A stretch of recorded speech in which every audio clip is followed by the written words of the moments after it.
ஆப்கானும் அவர்களும் 2 இஸ்லாமிய பிரிவாக இருக்கிறார்கள். இது இஸ்லாமிக் எமிரேட்ஸ், யாரு? ஆப்கானிஸ்தான். அவர்களும் இஸ்லாமிய சட்டம் சொல்றார்கள். ஆனா 2 பேருக்குள்ள உள்ள மோதல் எந்த காலத்திலும் சரி வராது என்பதை நான் சொல்லலை. பாகிஸ்தானுடைய பிரசிடென்ட் என்ன சொல்றாரு தெரியுமா? ஆப்கான் இந்த பேட்டிக்கு அப்புறம் இந்திய மண்ணிலிருந்து நம்முடைய ஜெய்சங்கர் அவர்களை சந்தித்த பிறகு உத்தரப்பிரதேசத்தில் இருக்கக்கூடிய தேவபந்து மதரசா, அதை நான் உங்களுக்கு அப்புறம் சொல்றேன், அங்கே இஸ்லாமியர்களை சந்தித்த பிறகு இங்கிருந்து அமீர்கான் முத்தாக்கி சொல்கிறார். அது ரொம்ப பார்க்கறதுக்கே ஒரு கண்கொள்ளா காட்சியாக இருந்துச்சு எனக்கு. பாகிஸ்தான் பயங்கரவாதத்திற்கு எந்த விதத்திலும் எங்களுடைய மண்ணை பயன்படுத்த முடியாதுங்கிறார். யாரு?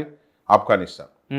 இந்தியாவுக்கு எதிராக எந்த வேலையும் ஆப்கன் மண்ணிலே இனி நடக்காது. ஆப்கனுடைய முஜாஹிதீன்களையோ ஆப்கனுடைய தாலிபான்களையோ யாரையும் இஸ்லாம்ங்கிற பேர்ல இந்த பயங்கரவாத நடவடிக்கையை பாகிஸ்தான் இனி ஒருபோதும் செய்ய முடியாது. அதை எவருமே நாங்கள் அலோவ் பண்ண மாட்டோங்கிறாப்ல. அது இந்தியாவுக்கு கிடைச்ச ஒரு பெரிய வெற்றி.